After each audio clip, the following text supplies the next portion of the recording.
Thank you. Well, first of all, welcome to November's open house surgery. I'm conscious I can't see Tejas has joined, but I'm happy to go through my slides and answer any questions that you may have around ADHD, because the idea was that Tejas was going to join me this evening to talk about that, and Tejas is one of the clinical lead pharmacists from LPT specifically. So if Tejas is on and I can't see you, please make yourself known. That would be great. So first of all, welcome and thank you for taking the time out of your evening away from your families. Genuinely appreciate that. As you've already probably noted, this is being recorded and it will be hosted on our website in the next few days as well. Thank you for having me, Rachel. Oh, you are there. Hello, Tejas. Thank you. Great. Thought I was having to do it all on my own. So I'm going to go through a couple of things, not too much of a heavy agenda because I was really conscious I wanted to hear from our contractors, from our pharmacies as well. But I'd like to give you a quick update from the world of community pharmacy, Leicestershire and Rutland, just in terms of quick updates, and then really discuss the ADHD supply mechanism that we forged with LPT, and great that we've got Tejas here today to help support that discussion and work through the pathway, and also answer any of your questions or concerns that you might have around that pathway that's been set up. And then the final segment will be handing over to Aisha and Louise to talk about the Joy app, and they're part of the mental health integrated care system team as well. Okay. So before I go into the bulk of my presentation and provide you with a quick update, as you're fully aware, and if you're not, we are live on social media. So please follow us, like us, share us on all our platforms, including Facebook, Instagram, and LinkedIn. We also have our WhatsApp group. So if you're not on the WhatsApp group and would like to be part of it, or you know somebody that isn't and would benefit from joining, it's not just for pharmacists, but also for pharmacy team members to join. Please drop me a note via the phone number on this slide, or if you're not getting our mailing, our regular emails, or not part of our mailing list, then again, drop me a quick email and I will ensure that you're added on. So that was a little bit of housekeeping. In terms of updates, just to go straight into this, because I'm conscious that we want to really focus on other aspects of today's open house surgery as well. So last time we convened, I gave you a quick update about the new committee, which was formed and elected from the 1st of July this year, which seems like a very long time ago, actually. We recently just had our second committee meeting just last week, funny enough. And however, there has been a slight change in the makeup of our committee. So we did have one independent committee member, who resigned from his post, and as a result I went out back to yourselves in terms of all independent community pharmacists asking for a nomination. Did receive a couple, and through the constitution and powers of be in terms of re-election process, we have now appointed Adil Mita, who is part of our who represents online pharmacies and also representing independent contractors as well. Just on that note, around the meeting, because I did just mention that we had our second committee meeting, the minutes and notes are available for anyone to, including you as contractors, to view, to read about in terms of what we as a committee are discussing, working on outside of the open house surgery as well. So there's a lot more detail in those notes, and they're all housed on our website. So the link is just there. And again, this presentation will be shared on our website as well. So during our second meeting on the 10th of November, so only a couple of days ago, we went through a number of things, but one thing I really wanted to share with you, and I hope you can see, I hope the slide comes out okay, but this will be on our website as well. We were really lucky to be joined by Jill Stead. Jill Stead is the Head of Medicines Optimisation for LLR ICB, and she provided us with a quick update in terms of ICB working with community pharmacy and some of the priorities and work streams happening behind the scenes around that. One thing she did make us aware is that there is a shared list of prescribing switching work that's currently being undertaken over the course of 2023 and 24.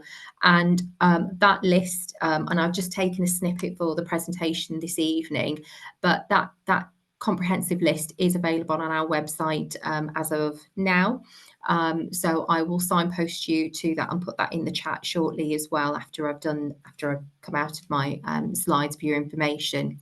But really, this information is to support you in your community pharmacies and as pharmacists to manage, of course, stock, counsel patients, and answer any queries as well. So it's quite a lengthy list at that, but it's important that you're in the know and aware of those prescribing switching work that's happening outside of normal everyday today as well. The other thing that Jill mentioned was, and again, I've shared this on previous platforms as well, but I just wanted to reiterate this. And this is something that's recently been launched across LLR ICS as a system, is the LLR Pharmacy Teaching Forums. And the idea of this, it brings pharmacy professionals from across all sectors, not just within community pharmacy, but colleagues across UHL, LPT, ICB, to meet together to learn and share that learning across all those sectors as well. And it happens fortnightly. Appreciates on a Tuesday or a Thursday, and the timing isn't ideal. So I'm fully aware of that, and I have fed that back to Claire Elwood as part of my meetings and feedback to her. So Claire is planning or has fed back that perhaps we should think about as a system considering a evening event to support and facilitate community pharmacy to attend and participate and join in as well. But for the time being, they do happen. They're free to attend online, alternating between a Tuesday and a Thursday. Different topics are discussed, from clinical to just knowing a little bit about initiatives or what's happening across the different sectors, but really about bridging sectors together across the pharmacy channels as well. So if you scan that QR code, you'll be able to join the mailing list and also see what's planned for the weeks ahead in terms of the topics that will be discussed and who's presenting as well. So as always, I always give you a quick update on the PCARP. So this is the delivery plan for recovering access to primary care.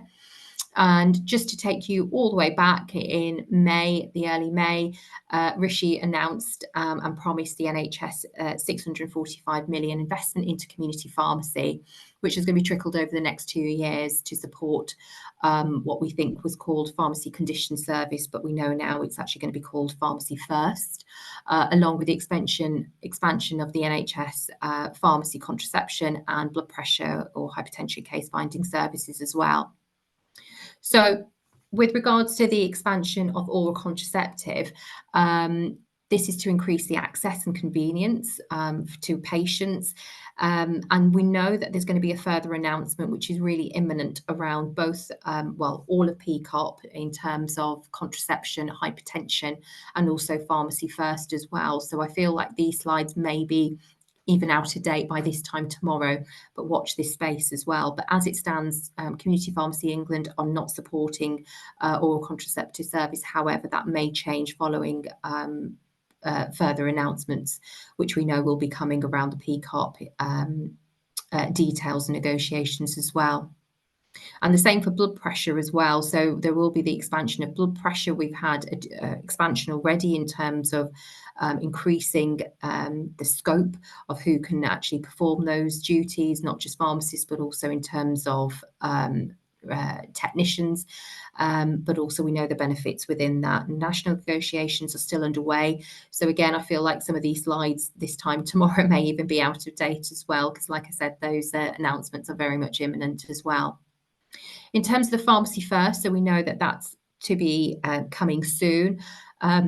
I have heard on the grapevine that it's looking like that will be launched on the 31st of January 2024, which will allow community pharmacies to supply POM meds for the seven common conditions, very similar to what we already do within Midlands with the extended care tier 1 and tier 2.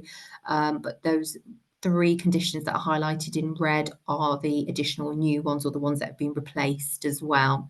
So again, Pharmacy First announcement is imminent. So if you are watching this on a recording, then please do look at our website for up-to-date information, and of course always refer back to the Community Pharmacy England website as well.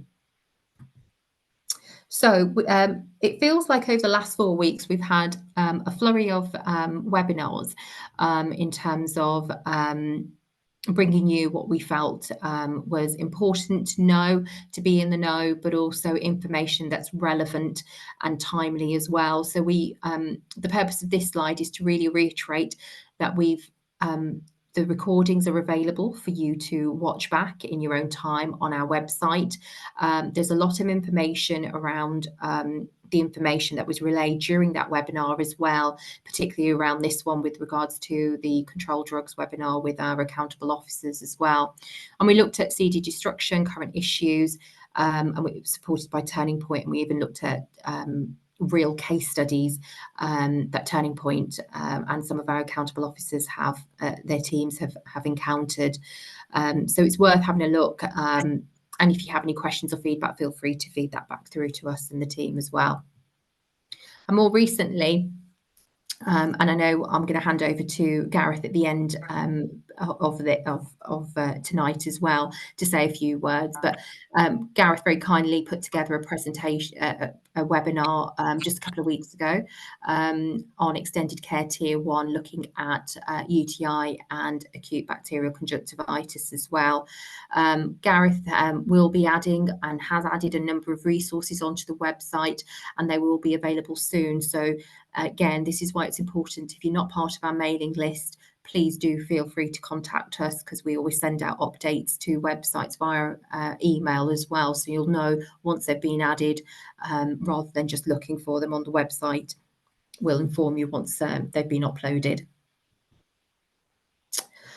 Moving on, the shared care records. So I think last time we spoke back in October, and the open house surgery prior to that as well, and also in our AGM, which seems like a very long time ago actually, we looked at shared care records and brought to you the initiative of shared care records running as an initiative across LLR exclusively. I have since put out an ERI, which is closing this Friday. So if you are a pharmacy and you're wanting to be part of the shared care records programme, feel free to drop me an email or drop your email in the chat. I'll contact you outside of the webinar tonight. But it's important that you are, that if you are interested, that you let me know by close of play Friday, which is only a couple of days away as well. So I won't go through in terms of the shared care records, because there's lots of information on shared care records already on our website, but ultimately the shared care records isn't your summary care record, so it's not to be confused with that. A lot more detail around patient data is kept on that, including things like blood test results, vaccination dates or vaccination information, etc. So if you want to be part of that pilot, please do let me know by close of play Friday, because we will start to work with those pharmacies that have expressed interest and start the onboarding with them as well. And as it stands, we've got 22 pharmacies within that pilot, so we know there's a lot of uptake and a lot of interest in this. So I'm going to now move on to something completely different, which is the ADHD partnership that we've forged with to support community pharmacies secure ADHD medicines with the help of LPT. So Tejas, I've put together some slides. I'm happy to work through, and then maybe at the end I'll hand over to you to say a few words. Is that okay? Absolutely fine. Thank you. Brilliant. Okay. So if you're not aware, we have set up a local agreement very kindly with LPT. Clearly, there's a national crisis, national shortage of a number of ADHD medicines. And to really help mitigate that, nip it in the bud and support community pharmacy within that, as a system, we decided to, we looked at ways of how we could mitigate that. And we looked at various options. Me and myself and Tej have spoken a number of times on what the solution should be, could be, and this felt that it was the right thing going forward as well. So the local agreement is now set up, it's live, and I know a number of you have already used it. But ultimately, there are requisition forms, one for controlled drugs, which is the standard controlled drug requisition form, and there's also a medication requisition form as well. So depending on whether it's a controlled drug or not, will determine which form that you need to submit. I think the first thing to really reinforce is that if you are a community pharmacy and you need stock for an ADHD medicine, you should always first attempt to order that stock through your preferred wholesaler or wholesalers. So we're not saying use this as the primary or your only or your first line route. We understand you've got your own wholesalers, so feel free to use them. In the instances where you're unable to, or you've had patients that are waiting for stock and you just can't secure it or procure it, then be aware that LPT is there to support. So initially, the agreement was with just the atomoxetine, but actually, as the situation with ADHD medicines expanded, I guess, got worse, and we really started to understand the enormity or the gravitas of the situation or what it could be. With LPT, we expanded that across to all ADHD meds that they've got. So what you'll see on a day-to-day basis via the WhatsApp group, I'll share the list of stock medicines that ADHD medicines that LPT have. I'm getting that on a day-to-day basis, on a daily basis, and I'm sharing that list directly with you via the WhatsApp group as well. So just to go through the process, once you've got a patient in front of you who obviously needs the stock or has a prescription presenting with ADHD medicine and you're unable to procure it through your wholesaler, fill out the relevant form, whether it's a controlled drug or not. That will need to be submitted to LPT via an email address, which has been previously circulated. I'm happy to pop that in the chat afterwards as well. Once it's been submitted, LPT will then obviously look at your request, your order, and contact you with regards to information about your form and where and when you can collect your medicine or medicines.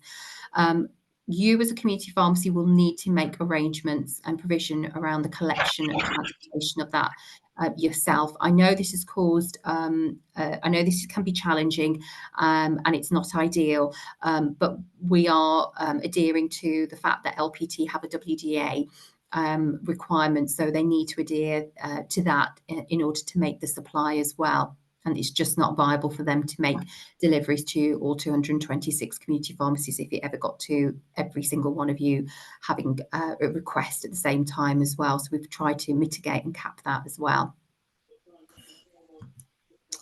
So LPT will call or email you to confirm your order and also will allocate you a specific slot, asking you to collect and also provide you with the specific location of where to collect as well.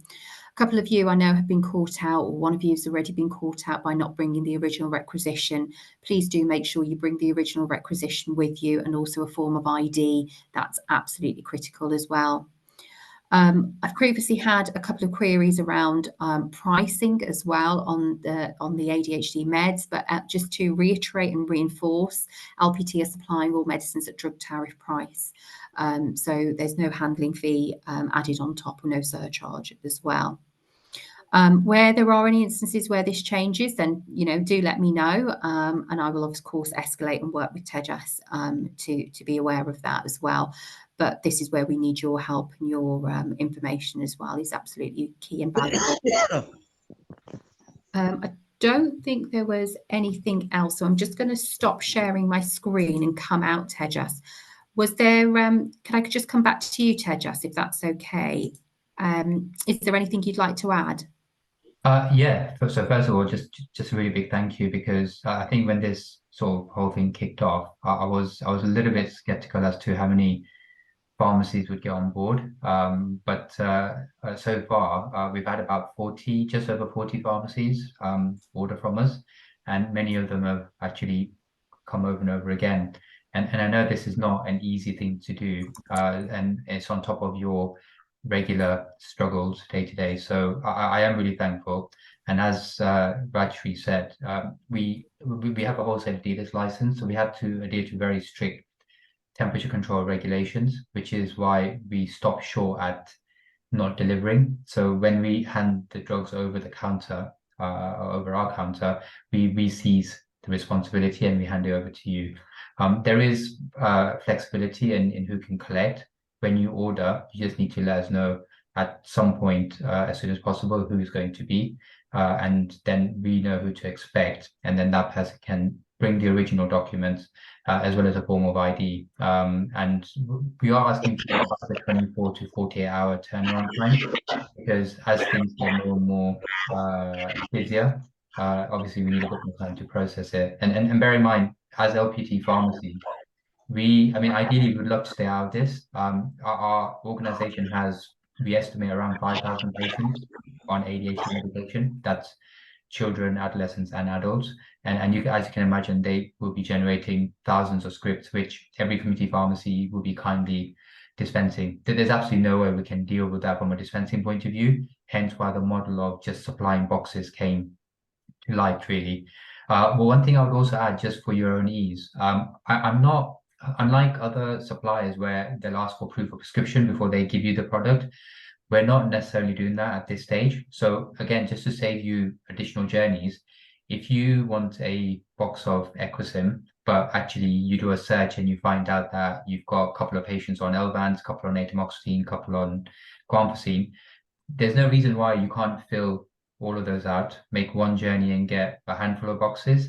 So then it means that you don't have to keep returning to us. It makes our job a little bit easier because for us, it's one transaction and a bigger package and bigger supply to you. So it's a bit of a win-win. So we don't mind you ordering not just what you need from a prescription point of view, but what you think you need reasonable for, forecast for the next couple of weeks, really. And again, just to reiterate, as LPT pharmacy, we're only involved because whilst we've been told over and over again there's a shortage, and community pharmacy we know can't order, for some reason LPT are able to. So we've got no choice but to step in because it's either we do something or everybody struggles. So although it's a bit of a convoluted system, believe it or not, it's actually keeping things afloat, it's propping things up. And I'm not sure about your personal experience, but we've had parents come to us so relieved that their, little kid can carry on with their medication, which means that they're not getting told off in school, and actually means such a great deal to them. A lot of people say to me, ADHD is not a life-threatening condition. Absolutely, it's not. But when not treated very well, especially on the background of a really stable patient, it can have a massive impact on someone's education, social integration, getting into trouble, sticking to boundaries, family dynamics, everything really. So I'm really grateful, and I'm sure parents are as well, that we continue to provide the service that we do under very difficult circumstances. Brill, thank you, Tejas, on that. And just on that, Tejas has kindly said that if you've got a cohort of patients that potentially will need stock that's currently not available, just make sure that those quantities are in terms of the quantities that you're ordering for the ADHD medicines are sensible as well. I just worry we might, just to avoid any over hoarding or anything like that. I know none of you would do that, but I just want to make sure that it's sensible quantities as well. So I'm just going to open it up to any of our contractors, anyone that wants to ask any questions around the around this pathway, really, because to be honest, typically I'm getting at least one or two queries, which is fine. It's just around reassurance or what form do I need to do. So are there any questions? Are there any comments about it? Oh, there we go, Ted. Just come back in. Oh yeah, I was just going to go into a bit more of a clinical sort of element as well, Sure. because as it feels like we solve one problem and then another problem comes on. So just when we thought we were on a like a really steady footing, we've now discovered that we're having difficulty getting hold of Elvance, which is the brand name for lisdexamfetamine. So we're trying to order that from far and wide.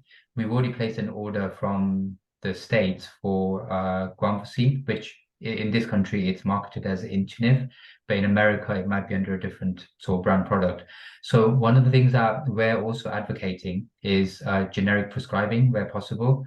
So we know that things like, Zagitin and Equisim, Medicanet should be brand prescribed and they're not interchangeable. That's absolutely fine.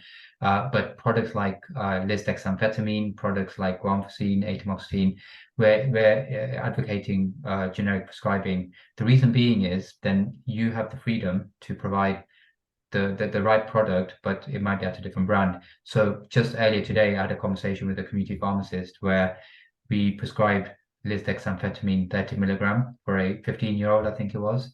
And there isn't any Elvance available, but there is an adult 30 milligram available. Now, from a marketing point of view and clinical point of view, they're the same products, but the company decided to put in a different box and call it something different. What we want to do is get rid of those complexities. So if you see a prescription for lisdexamfetamine 30 milligram capsule, whether you give the Elvance, you give the Elvance adult, it really doesn't matter. The patient's still getting exactly what the prescription needs, and clinically there's nothing wrong with that. And when it comes to things like guanfacine, tomorrow the product coming from America could be called something different, whatever they have available there. So, we're trying to stay away from brands where possible and giving community pharmacy the freedom to chop and change, as long as obviously you're sticking to the core of the prescription, really. So we want to try and make sure that we make it as easy as possible, but also give you the freedom, like you do with many other products. You call the most appropriate product and you dispense it. Yeah. No, that's really helpful. Thank you, Tejas. And just on that, I know previously this has been spoken at ICB level as well. Some communication has gone out to practices just recently in the last fortnight, encouraging prescribers to prescribe generically, not via brand, if it doesn't need to be brand. Of course, there's one that needs to be done by brand, but the majority can be done, can be prescribed generically as well. Because then, obviously, I understand from a community pharmacy perspective, if it's brand, then they clearly have to give the brand as well. So I'm just going to pause it there, if that's okay, Tejas, and just invite any questions or any comments from anyone that's joined. So don't be shy, because I get queries every day and we've got an expert here. So please, feel free to ask any questions or any comments. Anybody used the pathway yet?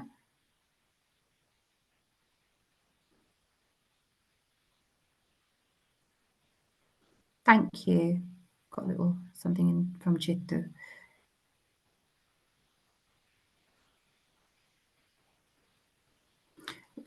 Just from Chandana. Chandana, it should be a couple of pages. So if it's not coming through, I'll share it with you directly. And if anyone else isn't able to see it, let me know. I'll just share it with you directly, because it is a good, it's a good couple of pages, the report. Okay. Any other comments? Any queries? No? Okay, so we're all okay about ADHD, happy going forward? Okay. You've got a hand up. Oh, apologies. Can't see his hand. Oh, I don't see a hand. Oh, maybe there was one. Sorry, I thought there was a hand up. Sorry. No. Oh, thank you. No. Okay. Well, that's fine then. Brilliant. Assuming everyone understands the pathway and you're all happy with that, that's great. Tejas, thank you for supporting as well. And of course, we'll continue to inform contractors as and when things change. But we know that this is going to be the landscape for at least probably over Christmas. Tejas, would you say? Yeah, it's chopping. It's really chopping and changing, and I think we're just gonna have to keep our ears close to the ground. So there's going to be lots of comms coming out with updated positions, really, I think, and we'll just sort of go with the flow and chop and change as we need to. You know, I'd love to be more proactive. I hate being reactive, but it's difficult to be proactive when you don't know what, you know, the next day looks like really. So yeah, just keep listening out, and we'll try and do our best to work through this. Brilliant. Okay. Thank you, Tejas. Okay. So if there's no more comments or questions about ADHD, I'm going to move on and just move on to Louise and Aisha. So, and Louise and Aisha are here to talk to us about the Joy app. So I'm just going to share my screen again. Just bear with me while I do that. It's just when I share my screen, I can't see anyone's face. So that's probably why I look like I'm staring into space, but I'm not. It's just I'm looking at the slide. So bear with me while I just bring that up.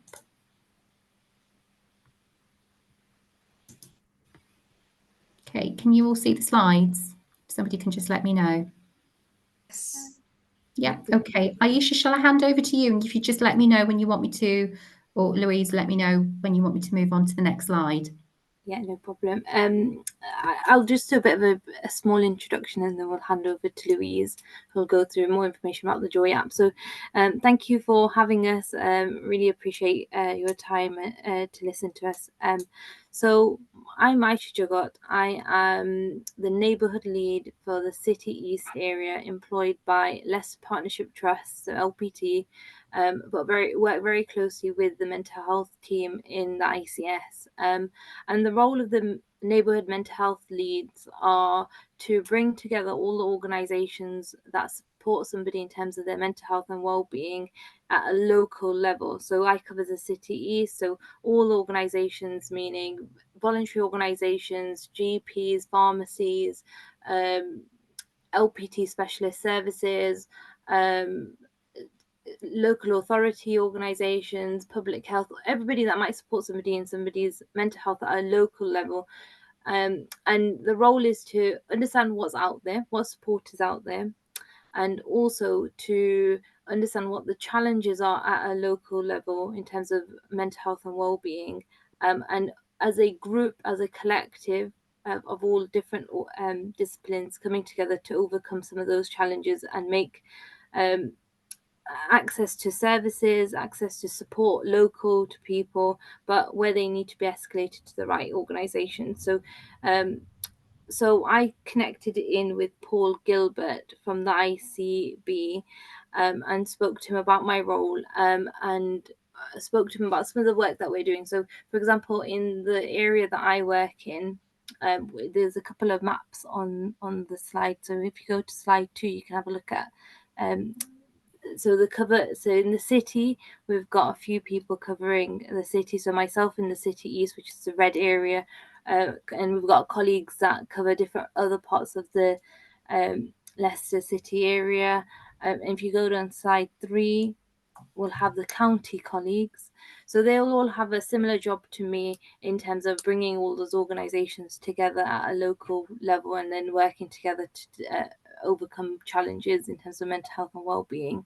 And a couple of things that we're doing in the role is developing small neighbourhood mental health networks and working on challenges together with all the organisations and individuals that need to be in that conversation. Also, one of the things that I'll hand over to Louise about is a system that we've procured on behalf of the whole of LLR, which is called the Joy platform. I'll let Louise go into the detail of it, but I thought it'd be really interesting to make sure that you guys, as community pharmacists, are aware about the Joy platform, what it does, and how beneficial it will be for you guys to have to know about, but also use when you're doing your signposting individuals or your clients to local offers in the community, and at least being aware of the things happening. And also, if you've got community offers, putting your offers onto the platform. But I'll let Louise go into more detail. She'll give you a bit more insight in terms of the Joy platform. But if you haven't connected in with your neighbourhood lead, please do.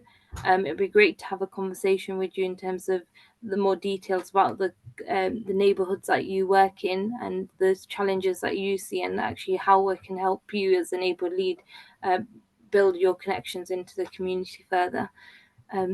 Louise, shall I hand over to you? Yeah. You're around. Thanks for inviting us. It's nice to talk to the pharmacist about not about prescribing, but about social prescribing. So yeah, we're the transformation team working. We're a hybrid team actually. We work for LPT, but we also work for the ICB.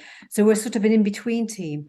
And our team really is focused on delivering all the outputs of the consultation in terms of transforming mental health. And I think the big theme around the transformation of mental health is moving from a central model into neighbourhood models. So Aisha and her 10 counterparts have come into the team this year and are really helping us to transform how we deal with mental health. So we're very much moving resources out to the communities, resources out into the local neighbourhoods, and trying to make sure that when people get ill or need support in an area, that support is wrapped around them. So we'd very much like to link the pharmacists into this neighbourhood model of working and link them into Aisha's team and all the other teams that are working at local level in each neighbourhood. So hopefully that's something that we can work on after today. I think for us, the other big push of the transformation of mental health is around prevention. So we know that we don't want to be treating people, the people that are coming in to have, quite serious medication. We're trying to get to people earlier on so that we're trying to prevent people from escalating, from needing to come in potentially as inpatients into LPT, and then people to get into that cycle of being ill and staying in that ill. So we looked at this, we looked around for something that we could help to socially prescribe for a long time. And we came up with this system that we thought would be best in class, and it was bought by Rutland. So if anyone's here from Rutland were a trailblazer in finding this software. So this is Rutland leading the way. So Rutland went out and they found this, and the reason why they bought it, and the reason why we've bought it as an ICB, is because this links into System 1, and we bought this aimed at primary care. So we wanted to work with primary care to say, how can we help you to reduce the people walking through your door? The people that are walking through your door who are lonely and isolated, who have got chronic conditions where they should be getting more physically active, where they should be linking into their local areas, where they should be doing something, getting into employment. So this is really why we bought this. And we think because it links into System 1, the GPs can link it into System 1. They can push a button if they want to link into ADHD solutions, for example, as one of their links. They can click a button and that person can be socially prescribed using Joy into ADHD solutions. So we'll pick up that referral because they need support, their family needs support that ADHD solutions can provide. Same with things like bereavement, it's things like mental health and wellbeing recovery services, and all the sort of the services out there that the GPs call upon. The GPs have been able to give a top 10 list into this social prescribing software. So the GPs at the moment are starting to understand how this can help them. So the reason why I bought Joy, this slide's quite useful. I'll just go through this very quickly. There are 4 bits to Joy, and the first bit I've referred to there is the GP app. The second bit is the marketplace, which is live. I can show you that now. And the 2 other bits probably don't relate as much to the community pharmacy teams, but they do relate to GP and social prescribing teams who obviously link into you. So the next slide, that just really shows the GP app. And on there, that has the services that GPs use all the time. So it might be the falls prevention team, it might be something around dementia support, or it might be cancer support. So those top 10 things that the GPs want us to put on their lookup. And it's that auto recording, it's that clicking through, and it's that linking into patient record. So when that person does go back to the GP and they've socially prescribed them to somewhere really useful, they might not see them for a while. So when they next come through the door, they'll see on their patient record that they've been picked up by the social prescriber and they've been linked into a community walking group, and they're starting to get circulation problems dealt with, etc., etc. The next slide is around the sort of the case management system. This is very much aimed at the social prescribers. Anyone with a caseload of patients. So this could also be aimed at LPT, community mental health teams, who might have a caseload of patients. And it just gives you a case management system to manage that person's well-being. and you can score the well-being, and you can put trackers on there, and you can record all the work you need to do with that patient, whether you've got to a follow-up call with the patient, whether you've got to link them into a peer support worker, whatever you're doing with that patient, you can record it on this system. And again, it links into the patient record. So we've got these shared care records. We can all see what's happening across social prescribing. Next slide. So this next slide, again, this doesn't, if you're not using the case management system, you won't get this brilliant data. But what this data is showing us is the change to someone's well-being, their improvement to well-being, why they're coming through the door, and why we're socially prescribing. So in Rutland, for example, one of their top reasons for socially prescribing is loneliness and isolation. So that just goes to show you that what we're dealing with here is often not a medical model. It's someone that's, and also it's people with long-term conditions, so they're not walking enough, they're not moving enough, and they're sitting too much, and then they need to be more functionally mobile. So that's what Rutland have started to see. They've obviously got mental health conditions is one of the things they're socially prescribing for as well. So it's all the things we know, but this is the third time it's giving us the data, and it's also showing us where they're sending them. So is it Age UK? Is it Citizens Advice? So is it those sorts of things that they're so we can start to see where they're going. Next slide. So this is the website, and I can show you the website because it's live. It's a national website, and I can show you how it works for Leicester and Leicestershire. And I'll show you the live version. If you go on to the next slide, we're promoting this. You should see this next year. So we are currently building the assets on the website so that when we do come out to community pharmacies in earnest, and you start to use it, and you start to, if you want to talk to somebody in your pharmacy, when you go onto this, you'll see a lot of things on it. At the moment, we're building opportunities on the website, and I'll show you what we've got so far. But in the new year, probably at the end of January, we'll be coming out to a full promotion on it. And the last slide. We've got a webinar, so we can promote this webinar. If you want to come and listen to the Joy team present why you should come on this, what you can get as from the website, what it gives you as an organisation to put your offers into the public domain. We're running webinars, and we've done 4 so far, and we're doing the next one at the end of this month. So they're worth coming. If you've got any community groups or any offers that you're working with, you can come and you can present your offers onto the website. And if you just let me share my screen, take the slides out, I will share with you what the website looks like now, if I can. You should be able to, Louise, now. You should be able to. Can you all see that? Yes, we can see that now. Okay, so for the purpose of this demonstration, I live in the centre of Leicester. I've put my postcode in here. And this is a postcode searching mechanism. So if I live in Leicester city centre, I might only want to travel a few miles because I don't want to go outside the city. I can only get the bus, or I've got no car, so I can do my distance to any distance here. But for the purposes, I'm going to go 10 miles. That will take me out into some of the county areas. And what it will do is it will let me search for different categories. So if someone comes to see you and you know that they want advocacy, or they want to get into arts and crafts, or they're looking for a food bank, etc., you can tick the categories that you're looking for with the person standing in front of you. So it's anything on here. It's sports facilities, it's clubs, it's lifestyle, it's alcohol, drugs advice, etc., mental health. So they're the categories we've got. There are so many on there. I'm not going to tick those yet because I don't want you to have a few results. But what we've got in here, you can see we've got lots of organisations on here. Big partners like Age UK and Mind are on here, and they're putting their projects on here. So Age UK are huge in Leicester and Leicestershire, and they're running so many projects, and they've put different projects on. So this is a drinking support, helping people to stop drinking. We've got other suppliers on here. We've obviously got the Laura Centre for bereavement. We've got Vitamines, our big talking therapy services on here. Hospice from Home, the YMCA, some footballing for refugees. We've got Shema Women's Centre with their benefit sessions. P3, big provider in the city now, P3. Cooth, which is a young person's mental health service.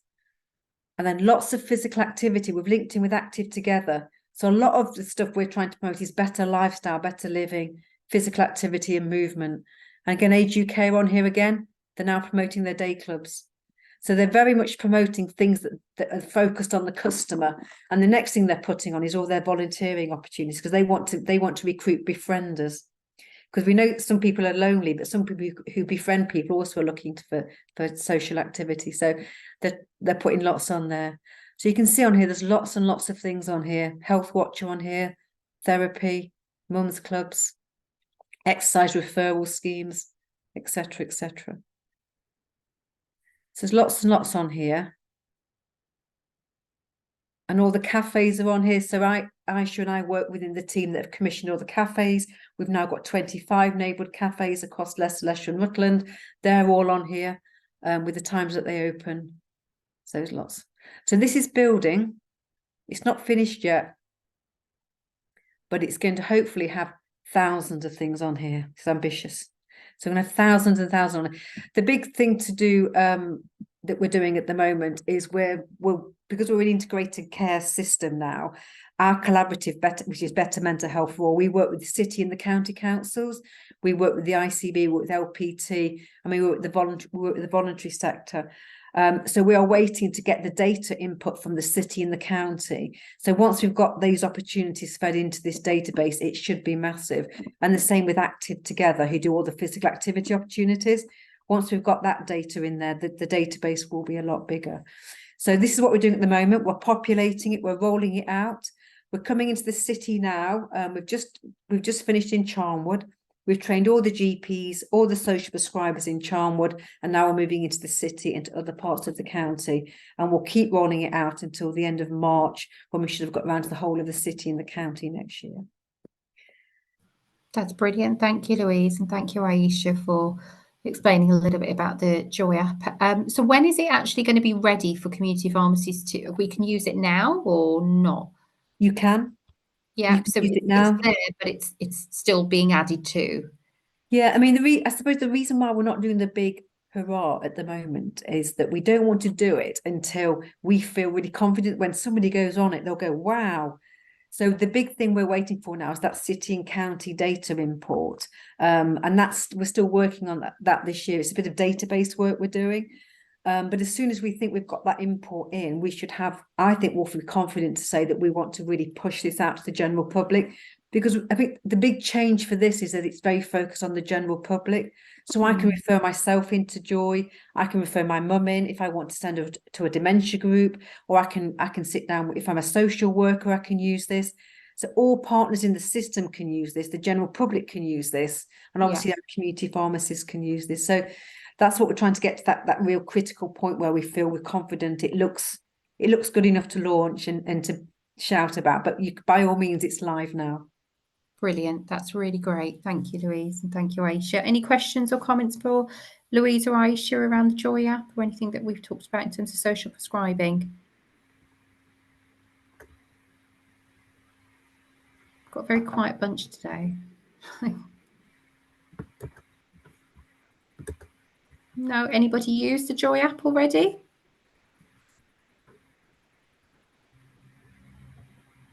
No. Okay. So if it's okay, Aisha and Louise, I'll share these slides on our website as well.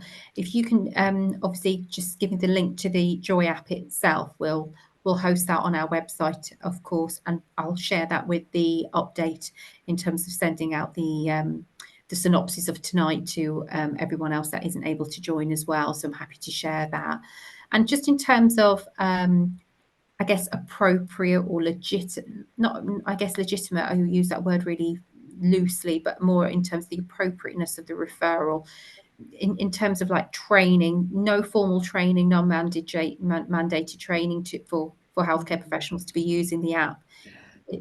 No, I think the only people we're training are those teams where we're linking into System 1. So the GP practices, we're making sure they're onboarded because we've had to connect all the computer systems across primary care. So all the primary care computers now have got the app. So we've trained the social prescribers. We'll be doing LPT at some point. LPT are a big customer because we know they're increasing their community offer with the planned treatment and recovery teams. So that's a really big piece of work to do.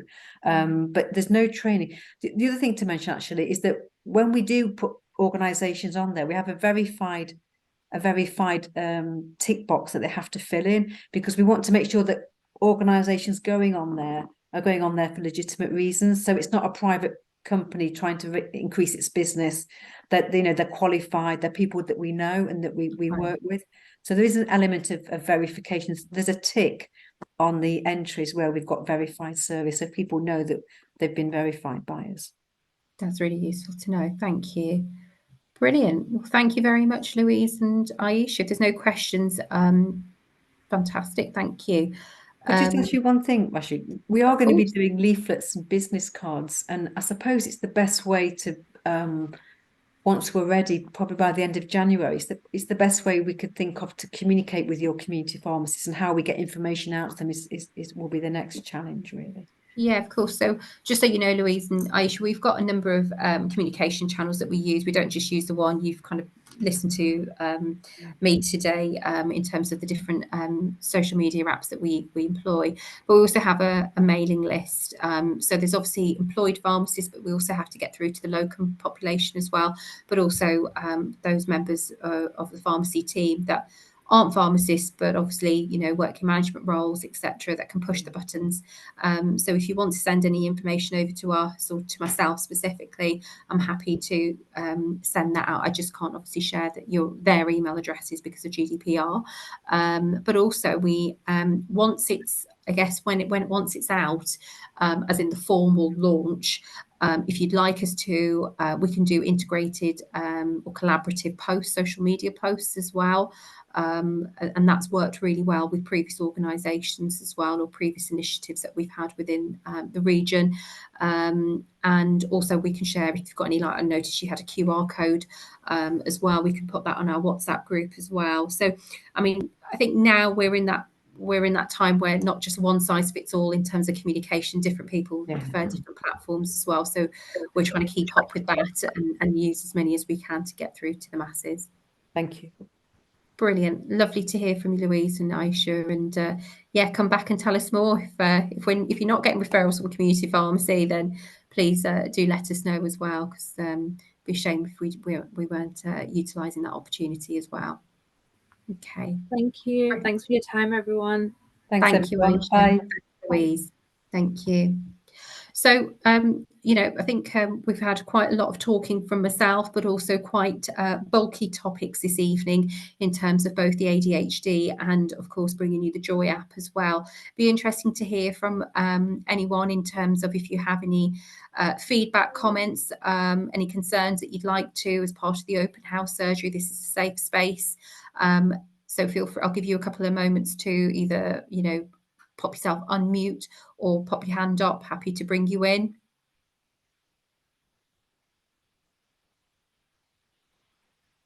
No? Okay. Gareth, can I come to you then? Because I know you wanted to say a couple of points around just what we discussed earlier at the outset of the open house surgery, just for a few minutes before we log off. Is that okay? Yes, I did, and I just wanted to give people a quick reminder of what's going on the website. You did touch on it. Just to take a moment to remind people of the two webinars that the LPC recently provided. The first one focused on blood pressure checks and focusing on integrating your qualified technicians into your service model. This was shared at the AGM and then re-recorded with lots more information.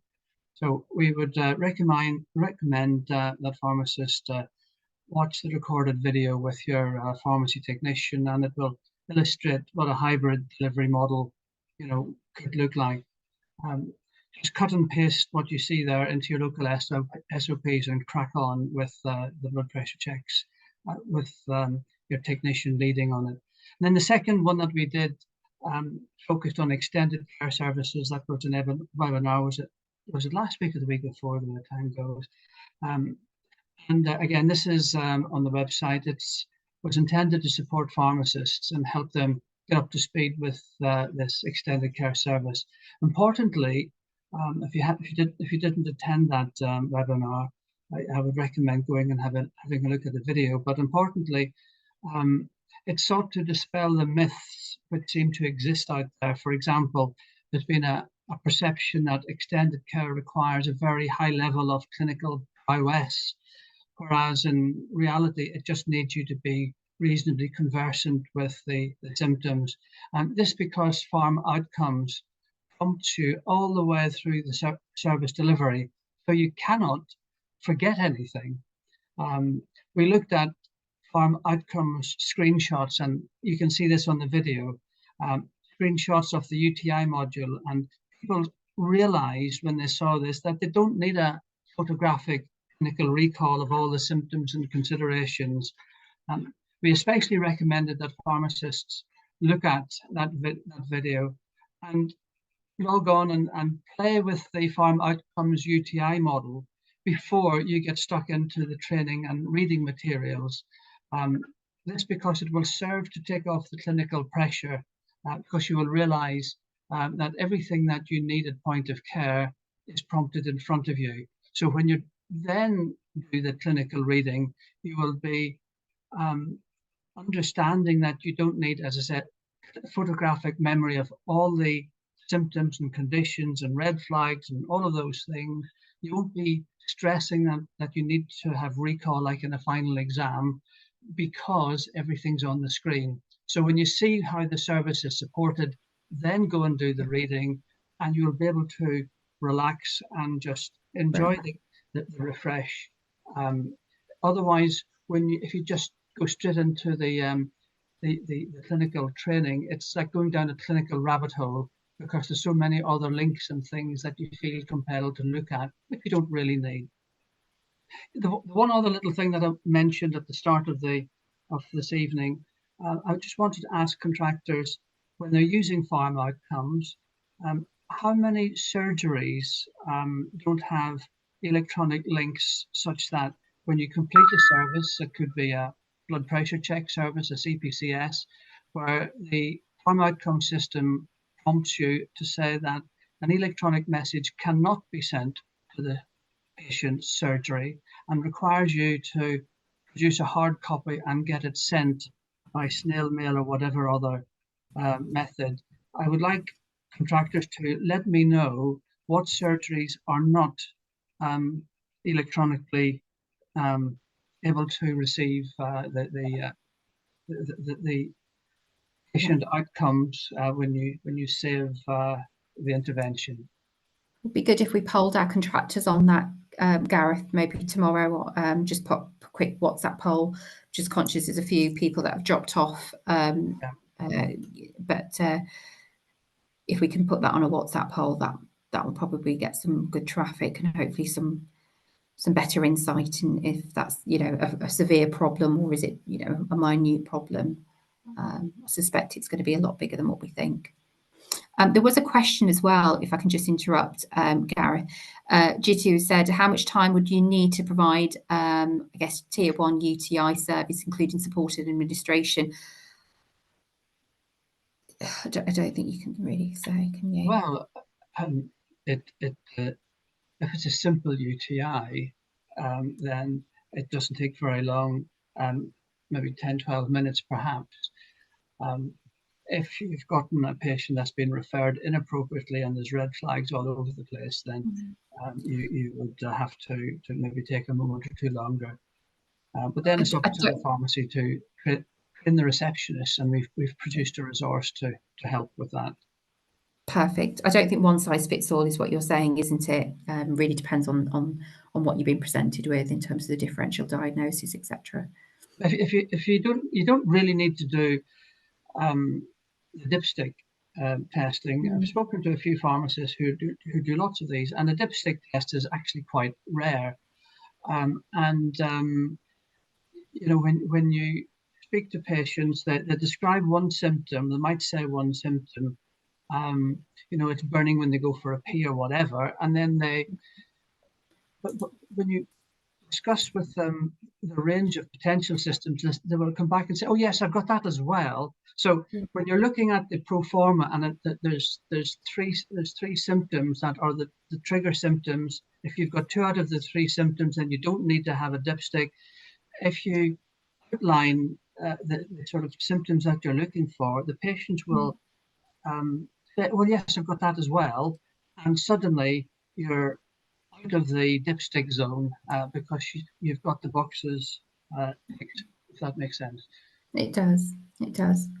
Right, it's now 4 minutes past 9. I know we've only got a small audience because a few people have have had to go already. I just want to thank everybody for joining us this evening. Kate, if you want to just stop recording, that'll be great. The recording will be available on the website shortly as well, along with a